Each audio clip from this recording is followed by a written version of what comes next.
जब भी हमको किसी की फुल फॉर्म जाननी होती है तो हम गूगल करते हैं, लेकिन अगर हमको गूगल की फुल फॉर्म जाननी हो तो हम क्या करें। नमस्कार दोस्तों, मैं हूं अनुराग शर्मा और आज की इस वीडियो में हम जानेंगे कुछ स्पेशल फुल फॉर्म जो हम अपनी लाइफ में मोस्टली यूज करते हैं। और हाँ, ये मेरा विश्वास है कि इस वीडियो को देखने के बाद आपके अंदर एक अलग सा कॉन्फिडेंस आएगा और आपको लगेगा कि आज हमने कुछ सीखा है। तो चलिए मेरे साथ स्टार्ट करिए लर्निंग की इस खूबसूरत जर्नी को। Some special full form. First हम जानेंगे गूगल की फुल फॉर्म। मैं आपको बता दूं, गूगल की जो फुल फॉर्म है ये कोई ऑफिशियली नहीं है, ये बस एक्सपर्ट लोगों ने बनाई है। ठीक है, जो फुल फॉर्म है global organisation of oriented group language of earth. Okay, साथ साथ में आपको हर वर्ड का मीनिंग बताता चलूंगा और उसको वो कहाँ से आया वर्ड ये भी मैं आपको बताऊंगा।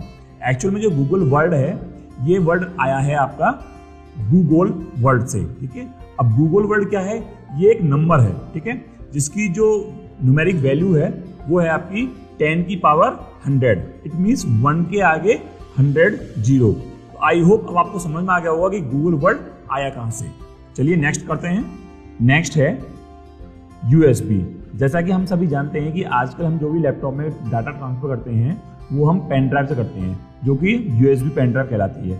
अब आपको पता तो है कि पेन ड्राइव क्या होती है, लेकिन यहाँ पर USB की भी फुल फॉर्म है और वो क्या है, वो है यूनिवर्सल सीरियल बस। तो आई होप आपको समझ में आ गया होगा कि USB वर्ड कहां से आया है। इसकी जो फुल फॉर्म में यूनिवर्सल सीरियल बस है। चलिए नेक्स्ट देखते हैं। सिम। शायद ही ऐसा कोई इंसान होगा इस धरती पे जो आजकल मोबाइल में सिम यूज ना कर रहा हो, लेकिन क्या हमको पता है कि सिम की फुल फॉर्म क्या होती है? जी हाँ, ये जो सिम जो होता है इसकी भी फुल फॉर्म होती है जो है सब्सक्राइबर आइडेंटिटी मॉड्यूल।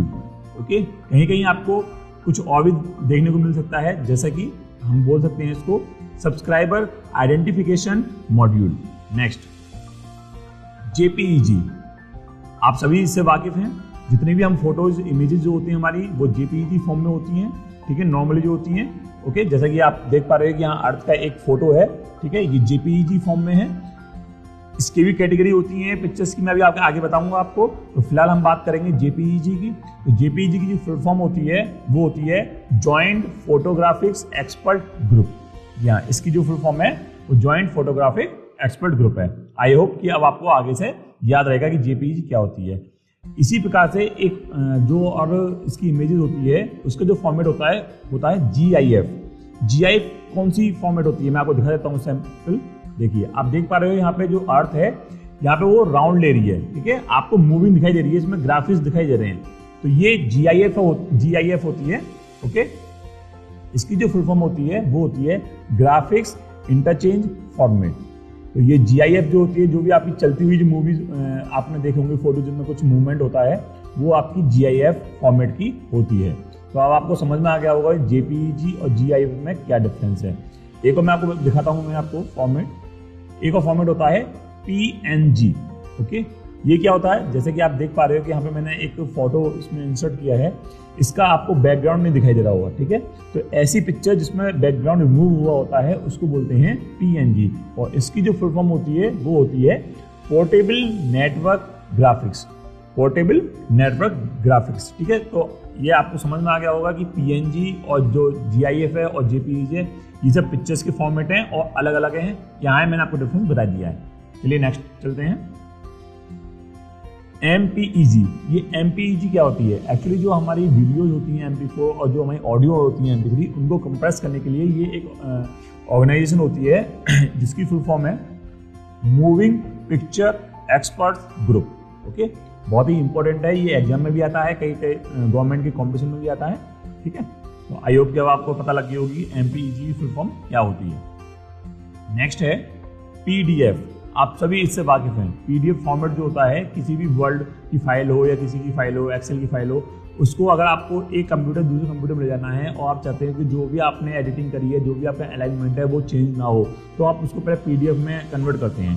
ठीक है, PDF में कन्वर्ट करने के बाद अब आप उसको कहीं ले जाएगा तो उसका जो फॉर्मेट है वो चेंज नहीं होगा। तो इसका नाम ही उसी से पड़ा है portable document format. Portable document format. It means ये डॉक्यूमेंट ऐसा बन जाता है कि आप इसको पोर्टेबल कर सकते हो, तो इसका फॉर्मेट जो है चेंज नहीं होगा। तो देखिए आप नाम से भी आप समझ जाएंगे कि आखिर पीडीएफ का मतलब क्या है। Okay, next pin. ठीक है, आप सोच रहे होंगे ये वाली पिन, नहीं ये वाली पिन नहीं है। ये जो आप एटीएम पे जाते हैं और एटीएम पे जब आप अपने एटीएम कार्ड से पैसे निकालते हैं तो वहां पर जो आपको पिन डालना होता है उसे कहते हैं हम पिन। तो इसकी भी फुल फॉर्म होती है, आई होप कि आपको पता होगी, नहीं पता होगी तो मैं आपको बता दे रहा हूँ। इसकी फुल फॉर्म होती है पर्सनल आइडेंटिटी नंबर। आपके पास मैसेज भी आते होंगे बैंक से कि आपको किसी को भी पिन अपना किसी को भी नहीं बताना है, चाहे कोई भी हो, चाहे वो बैंक का भी आदमी हो। तो ये आपका बहुत ही प्राइवेट नंबर होता है। ठीक है, आपको किसी को बताना नहीं होता है। अगर आपने किसी को बता दिया तो आपके अकाउंट से पैसे निकल सकते हैं। ठीक है, फ्रॉड हो सकता है आपके समय, तो कभी भी किसी को भी अपना पिन नहीं बताएंगे।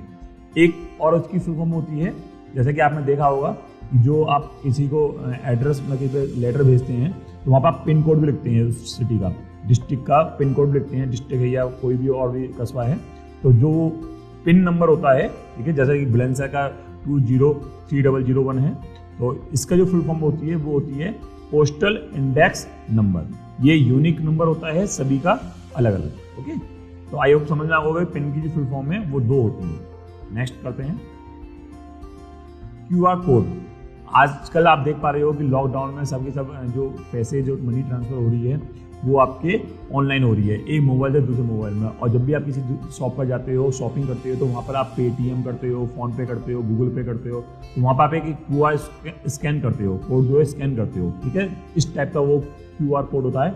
ये क्यूआर की भी फुल फॉर्म है। क्या फुल फॉर्म है देखिए, क्विक रेस्पॉन्स कोड। ठीक है, जिससे कि आपका कोई भी जो रेस्पॉन्स है वो जल्दी हो। भी आप वैसे आप नंबर डालोगे उसका मोबाइल नंबर, तब भी आप पैसे ट्रांसफर कर सकते हो। लेकिन अगर आपको क्विक रेस्पॉन्स चाहिए तो आप क्यूआर कोड का यूज करते हो। तो आई होप कि अब आपको समझ में आ गया होगा क्यूआर कोड का क्या सेंस है। ओके, चलिए नेक्स्ट देखिए डीएसएलआर। जैसे आपने देखा होगा जो भी अच्छी क्वालिटी की पिक्चर्स होती हैं, इमेजेस होती हैं, वो आपके कैमरे से ली जाती हैं। और आजकल जो कैमरे आ रहे हैं वो आते हैं डीएसएलआर, काफ़ी कॉस्टली आते हैं, 20-25,000 से स्टार्ट हो गए, कई लाखों तक पहुँचते हैं। ठीक है, ये कैमरे होते हैं बहुत ही अच्छी क्वालिटी के होते हैं, इनसे फोटो बहुत अच्छी क्वालिटी आती है, आप इनसे वीडियो भी बना सकते हो। लेकिन डीएसएलआर की फुल फॉर्म क्या होती है वो मैं आपको यहाँ बता रहा हूँ। उसकी फुल फॉर्म होती है digital single lens reflex. Okay, digital single lens reflex. I hope कि अब आपको समझ में आया होगा कि डीएसएलआर की फुल फॉर्म क्या होती है। चलिए नेक्स्ट देखते हैं वायरस।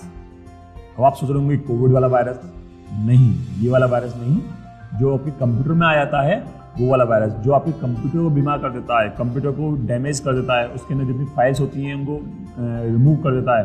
ये बहुत ही खतरनाक वायरस होता है। इससे बचने के लिए हम अपने कंप्यूटर में एंटीवायरस डालते हैं। लेकिन मैं बात कर रहा हूँ यहाँ पर वायरस की फुल फॉर्म की। वो जो होती है वो होती है vital information resources under seize. Okay, तो आई होप कि अब आपको समझ में आ गया होगा कि वायरस की भी फुल फॉर्म होती है vital information resources under seize. चलिए नेक्स्ट देखते हैं। अगर आपको वीडियो थोड़ी बहुत अच्छी लग रही हो तो प्लीज़ आप मेरी वीडियो को लाइक कर दीजिए, जिससे कि मुझे थोड़ा बहुत मोटिवेशन मिलेगा। ओके, नेक्स्ट देखते हैं URL। ठीक है, आपने काफ़ी जगह सुना होगा कि आप जब कोई वेबसाइट खोलते हैं तो ऊपर एक एड्रेस होता है, वो जो पूरा एड्रेस होता है उसको बोलते हैं हम URL। ठीक है, जहाँ पे HTTP लिखा होता है, www लिखा होता है और उसके आगे डोमेन नेम लिखा होता है। तो इस URL की फुल फॉर्म क्या है? वो है uniform resource locator. For example के लिए आप देख पाओगे यहाँ पे कि देखिए यहाँ पे नीचे मैंने अपने जो YouTube मेरा चैनल है उसका मैंने URL लिख रखा है।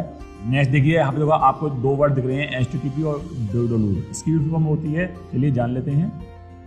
नेक्स्ट है आपका HTTP। ठीक है, जैसे अभी आपने देखा यहाँ पे जो HTTP वर्ड है, ठीक है, इसको हम यूज़ करते हैं URL में। तो इसकी जो फुल फॉर्म होती है वो होती है hyper text transfer protocol. Okay, अब नेक्स्ट जो है आपका www है। ठीक है, इसकी फुल फॉर्म होती है, आई होप कि आप सभी को पता होगा, फिर भी मैं आपको बता दे रहा हूँ कि इस www की जो फुल फॉर्म होती है वर्ल्ड वाइड वेब। बहुत ही इंपॉर्टेंट क्वेश्चन है, बहुत ही इंपॉर्टेंट आपकी फॉर्म है ये, शॉर्ट फॉर्म जो है, और ये क्वेश्चन जो होता है कॉम्पिटिशन में भी पूछा जाता है। ठीक है, तो ये आप अच्छी तरह से याद रख लेना। बच्चे काफ़ी कंफ्यूज हो जाते हैं, वर्ल्ड की जगह वाइड के वर्ल्ड लिखते हैं, लेकिन समझ लेना वर्ल्ड वाइड वेब। चलिए नेक्स्ट देखते हैं CFL। ओके, आपने देखा होगा कि जब पुराने अभी कम चलने लगी हैं, नहीं पहले एक ज़माने में बहुत चली थी CFL, ठीक है। और इनकी जो कैपेसिटी थी, जो मतलब जो ये कंज्यूम करती थी इलेक्ट्रिसिटी, वो आपकी जो रॉड बल्ब होते थे, नॉर्मल बल्ब, उनसे कम थी। लेकिन अब तो LED भी आ गए हैं। तो CFL की फुल फॉर्म क्या है, बहुत ही इंपॉर्टेंट है और काफ़ी यूनिक है। तो इसकी फुल फॉर्म है कॉम्पैक्ट फ्लोरेसेंट लैम्प। ओके, ये इसकी फुल फॉर्म है। तो याद रखिए, ये कॉम्पिटिशन में बहुत क्वेश्चन पूछा जाता है, बहुत ही इंपॉर्टेंट क्वेश्चन है ये। चलिए आगे देखते हैं। LED देखा होगा आपने, आजकल LED बल्ब यूज होते हैं, ठीक है। इनकी रोशनी काफ़ी तेज होती है और ये लाइट भी बहुत कम कंज्यूम करते हैं। 9 वाट 10 वाट का भी बल्ब आपका काफ़ी अच्छी रोशनी करता है।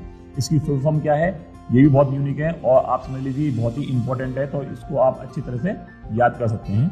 इसकी फुल फॉर्म होती है लाइट एमिटिंग डायोड। देखिए बेटा, साथ साथ में इनकी स्पेलिंग भी याद करते चलना, ठीक है। कभी कभी कंफ्यूज हो जाते हो तो स्पेलिंग भूल जाते हैं। तो लाइट एमिटिंग डायोड इसकी फुल फॉर्म है LED की। चलिए नेक्स्ट देखते हैं। नेक्स्ट है LCD। देखा होगा आपके आजकल घरों में आप TV यूज़ कर रहे हैं, मॉनिटर यूज़ कर रहे हैं, सब LCD आते हैं, ठीक है। तो LCD की फुल फॉर्म होती है, इसकी लिए फुल फॉर्म होती है liquid crystal display. Liquid crystal display. I hope आपको समझ में आ गया होगा कि LCD की फुल फॉर्म क्या है। नेक्स्ट देखते हैं KBPS। देखो बेटा, जो आपका KBPS है, या दो प्रकार के होते हैं। एक तो होता है KB, मतलब B यहाँ कैपिटल है, PS, ठीक है। ये फुल फॉर्म अलग होती है, ये होती है किलोबाइट। लेकिन यहाँ जो ये KB है, ये अलग है। जो आप इंटरनेट यूज करते हो तो उसमें जो स्पीड आती है इंटरनेट की, वो इस KBPS की आती है। तो इसकी फुल फॉर्म जो है वो ये है, किलोबिट पर सेकेंड, ठीक है। ये बहुत इंपॉर्टेंट है, इस पर आप कंफ्यूज मत होना, ठीक है। ये पूछ लिया जाता है क्वेश्चनों में कई बार, क्योंकि जो KBPS और KBPS में अंतर है। यहाँ पे स्मॉल है, यहाँ पे ये कैपिटल है। तो ये जो आप इंटरनेट की स्पीड होती है, वो आपकी किलोबिट्स पर सेकंड के अकॉर्डिंग चलती है। ओके, बहुत ही इंपॉर्टेंट है। इसको आप मोस्ट इंपॉर्टेंट में डाल लेना और इसको अच्छी तरह से याद कर लेना, ठीक है ना। चलिए नेक्स्ट देखते हैं। IFSC। जब आप किसी बैंक में पैसे ट्रांसफर करना चाहते हो, आप एक दूसरे बैंक से, IFSC कोड लिखना होता है, जो कि यूनिक होता है। इससे ये पता लग जाती है कि वो बैंक जो है कौन सा है। देखिए, बैंक बहुत सारे होते हैं और एक एक सिटी में कई सारे बैंक्स होते हैं। तो हर बैंक का ना एक IFSC कोड होता है, जो कि यूनिक होता है। तो वो डालना बहुत ही इंपॉर्टेंट है। उसकी फुल फॉर्म जो है वो ये है, इंडियन फाइनेंशियल सिस्टम कोड, ठीक है। बहुत ही इंपॉर्टेंट है, एग्जाम में भी आता है। जो बैंक एग्जाम होते हैं उसमें भी बहुत पूछा जाता है IFSC कोड का फुल फॉर्म। तो इसको अच्छी तरह से याद कर लेना, इंडियन फाइनेंशियल सिस्टम कोड। चलिए नेक्स्ट देखते हैं। OTP। आप सभी इससे वाकिफ होंगे। जब भी आप ऑनलाइन ट्रांसफर करते हो कोई चीज़, या कोई भी परचेजिंग करते हो, कहीं भी ऑनलाइन शॉप करते हो, तो वहाँ पर आपको एक OTP आता है, ठीक है। और हमें कभी भी इस OTP को किसी के साथ शेयर नहीं करना चाहिए। बाई चांस किसी का फ़ोन आता है कि आप एक OTP आया हुआ बताइए, बिल्कुल मत बताइए, नहीं तो आपके अकाउंट से पैसे निकल सकते हैं। तो इस OTP की फुल फॉर्म जो होती है वो होती है वन टाइम पासवर्ड। ये सिर्फ 10 मिनट के लिए या 5 मिनट के लिए वैलिड होता है। अगर आपने जब तक उसको यूज़ नहीं किया तो ये बिल्कुल खत्म हो जाता है इसकी वैल्यू। फिर दोबारा आपको करने के लिए दोबारा OTP मंगवाना पड़ता है, ओके। बहुत ही इंपॉर्टेंट है, आज की डेट में बहुत ही इंपॉर्टेंट चीज़ है ये OTP। विदाउट इसके कोई भी आप ट्रांजेक्शन नहीं कर सकते, ओके। Next, CCTV। आप सभी के घर में अपने लगे भी होंगे, आपके स्कूल में, आपके ऑफिस में, है ना। लेकिन हम समझते हैं कि CCTV का मतलब होता है बस एक कैमरा। नहीं, देखो बेटा, ये तो एक सिर्फ कैमरा है, ओके। CCTV में मतलब जो पूरा सेटअप होता है, कैमरा होता है, मॉनिटर होता है, जहाँ पर डेटा रिकॉर्ड होता है, वो भी होता है, उस सबको मिला के बोलते हैं CCTV, जिसकी फुल फॉर्म होती है closed circuit television. Closed circuit television. तो अब आपको समझ में आ गया होगा कि यहाँ पे देखो, यहाँ पे कैमरा नाम की कोई चीज़ नहीं है, ठीक है। CC की जो फुल फॉर्म है, यहाँ क्लोज और सर्किट है, और यहाँ पे TV लगा हुआ है। तो ये जो पूरा सेटअप होता है, ठीक है, पूरा जो सेटअप लगा होता है उसका CCTV का, उसको बोलते हैं हम क्लोज सर्किट टेलीविजन। क्योंकि ये सिर्फ एक कैमरा है, ये सिर्फ एक कैमरा है जो आपको रिकॉर्ड करता है आपकी जो भी गतिविधि होती है। आजकल हर जगह लगा हुआ है मोस्टली, ठीक है। इससे क्राइम भी हमें पता लग जाता है कि कहाँ कहाँ क्राइम हुआ है, किसने किया है। काफ़ी हेल्प मिलती है क्राइम को देखने के लिए। चलिए नेक्स्ट देखते हैं। SMS। बहुत ही पुराना है SMS, लेकिन फिर भी कम लोगों को पता है कि फुल फॉर्म क्या है, ठीक है। आजकल हम SMS कम यूज़ करते हैं, बस जो कंपनी वाले होते हैं वही हमें SMS करते हैं। इसकी जो फुल फॉर्म होती है वो होती है शॉर्ट मैसेज सर्विस, ओके। तो सकता है आपको याद हो, लेकिन नहीं हो तो आप देख ले सकते हैं यहाँ पर शॉर्ट मैसेज सर्विस। चलिए नेक्स्ट देखते हैं। वाईफाई, और बहुत ही इंपॉर्टेंट है, मोस्ट इंपॉर्टेंट, ठीक है। इसको आप अच्छी तरह से समझ लेना क्योंकि यूनिक है। वाई का मतलब आप समझ जाओगे क्या है, क्योंकि फाई जो है वाईफाई, इसका मतलब थोड़ा यूनिक है। क्या मतलब है इसका, ये देखा होगा आपने, सिंबल है इसका वाईफाई का, और इसका मतलब है वायरलेस फिडिलिटी, ठीक है, वायरलेस फिडिलिटी। तो ये इंपॉर्टेंट है, ठीक है, इसको आपको अच्छी तरह याद कर लेना। ये तो आपको याद हो ही जाएगा वायरलेस, ये फिडिलिटी जो है ये यूनिक है, तो इस वर्ड को आपको अच्छी तरह से याद करना है। नेक्स्ट देखते हैं, वोल्ट, ओके। अब आपने देखा होगा कि जब आप मोबाइल पर अपना नेट यूज करते हो तो वहाँ पर आपको ऊपर एक ये दिखता है वोल्ट, ठीक है। ये क्या होता है, एक मतलब जो आपके सिग्नल आते होते हैं, जो क्वालिटी आप जो नेट चला रहे हो उसकी एक लेवल है, ठीक है। तो आपका नेट किस लेवल का चल रहा है, तो हाई लेवल का जहाँ नेट चलता है, 4G जहाँ मोस्टली यूज करते हैं, वहाँ पे आपको ये वोल्ट दिखाएगा। इसकी फुल फॉर्म क्या है वो समझिए। तो इसकी फुल फॉर्म होती है voice over long term evolution, voice over long term evolution, ये इसकी फुल फॉर्म है, ठीक है। काफ़ी इंपॉर्टेंट है और एग्जाम में पूछी जाती है, तो मैं लिख देता हूँ मोस्ट इंपॉर्टेंट, ठीक है। आपने देखा तो होगा ये बोल्ड लिखा हुआ, लेकिन आज से इसकी आपको मालूम नहीं होगी, आई होप। चलिए आज आपको पता लग गई है इसकी फुल फॉर्म क्या है। तो मैं समझता हूँ कि आपने यहाँ तक इस वीडियो को देखा है, तो इसका मतलब आपको वीडियो अच्छी लगी है, ठीक है। तो इसके लिए मैं थैंक्स करना चाहूँगा फॉर वॉचिंग दिस वीडियो। और अगर आप चाहते हो कि इस टाइप की वीडियो आपको आगे भी देखनी चाहते हो आप, तो आप मेरे चैनल को सब्सक्राइब कर सकते हैं। तो प्लीज़ सब्सक्राइब माई चैनल, जो कि मेरे चैनल का नाम है AAA ट्यूटोरियल। तो इस वीडियो में इतना ही, मिलते हैं नेक्स्ट वीडियो में किसी और अच्छे ट्रिक और टॉपिक के साथ। जब तक के लिए जय हिंद, जय भारत।